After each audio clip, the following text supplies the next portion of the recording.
शरच्चन्द्रगात्रं गणानन्द्रपात्रं त्रिनेत्रं पवित्रं धनेशस्य मित्रम् अपर्णाकलत्रं सदा सचरित्रं शिवं शङ्करं शम्भुमीशानमीडे प्रभुं प्राणनाथं विभुं विश्वनाथं जगन्नाथनाथं सदानंदभाजम। जय श्री कृष्ण मेरे परमात्मीजनों। कृष्ण आस्था प्रमिला चैनल पर आपका हार्दिक स्वागत करती हूँ और सदैव की तरह एक बहुत ही सुंदर कथा लेकर के आपके समक्ष प्रस्तुत हूँ। महाराज परशुराम ने क्षत्रियों से विहीन कर दिया था पृथ्वी को। क्या ये सत्य है? आइए जानते हैं। नर्मदा के उत्तर तट पर कपिला संगम के बाद में वैतुर्य के पश्चिम भाग में नर्मदापुर नामक एक स्थान विख्यात है। वहाँ पर बहुत से देवर्षि, ब्रह्मर्षि, राजर्षि, तपस्वी तथा व्यवसायी लोग भी निवास करते थे। नर्मदापुर के निवासियों में एक जमदग्नि नामक मुनि भी थे, जो सदा शिव भक्ति में तत्पर रहते थे। वे प्रतिदिन नर्मदा संगम में स्नान करके नाना प्रकार के गंध पुष्प तथा अगरु आदि मनोहर उपचारों द्वारा भगवान महेश्वर की पूजा करते थे और दक्षिणामूर्ति की शरण लेकर के शिव मंत्र के जप में सदैव संलग्न रहते थे।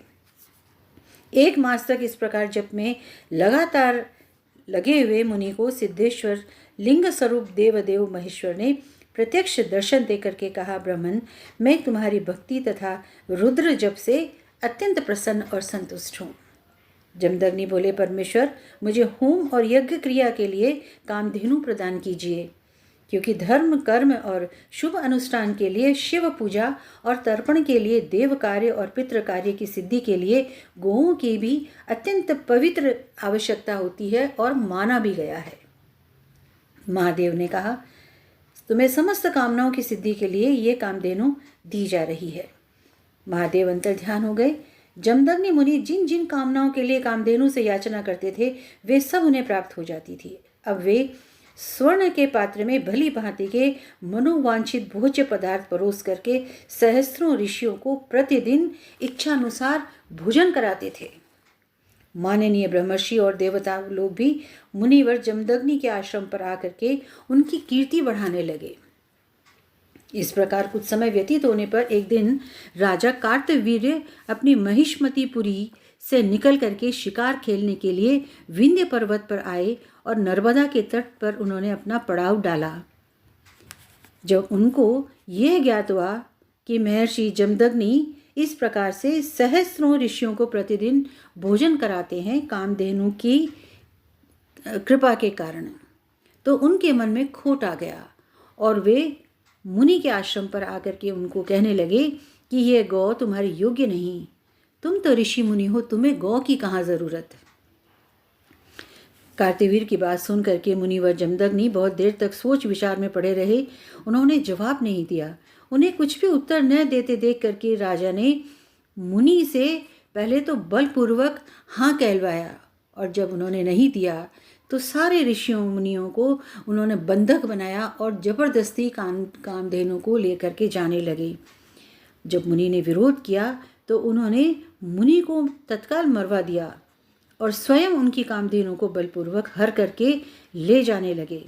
जब वह आश्रम से बाहर निकले उस समय होमधेनु पर कोड़ों की मार पड़ने लगी। बार बार ताड़ित होने पर गौ माता ने शाप देते हुए कहा, अरे ओ नृपाधम, रेणुका नंदन परशुराम तेरे समस्त कुल का संहार कर डालेंगे।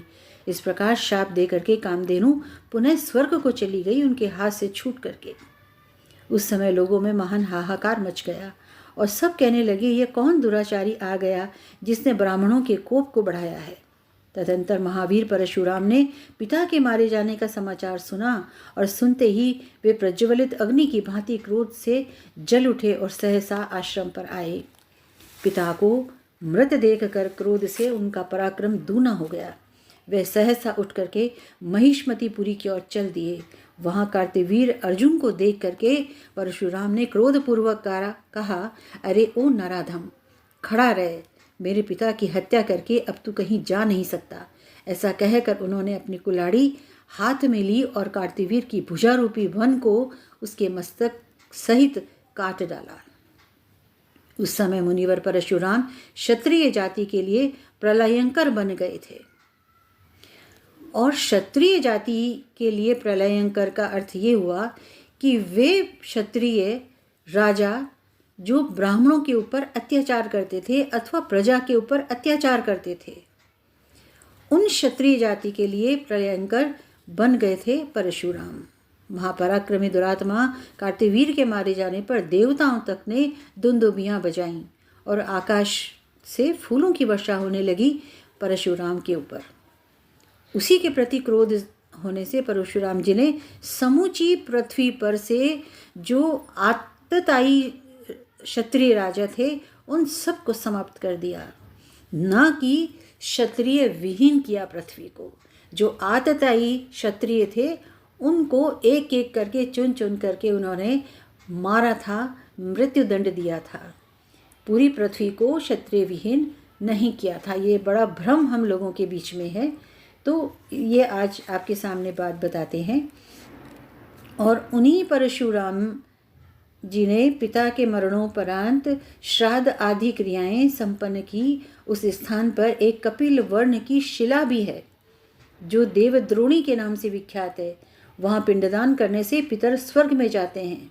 इस प्रकार नर्मदापुर का महात्म्य कीर्तन श्रवण करने से और पढ़ने से देवलोक में देवत्व की प्राप्ति होती है और मनुष्य को शक्ति प्रदान होती है महादेव जी की तरफ से। महादेव आप सभी पर अनंत कृपा बरसाएं।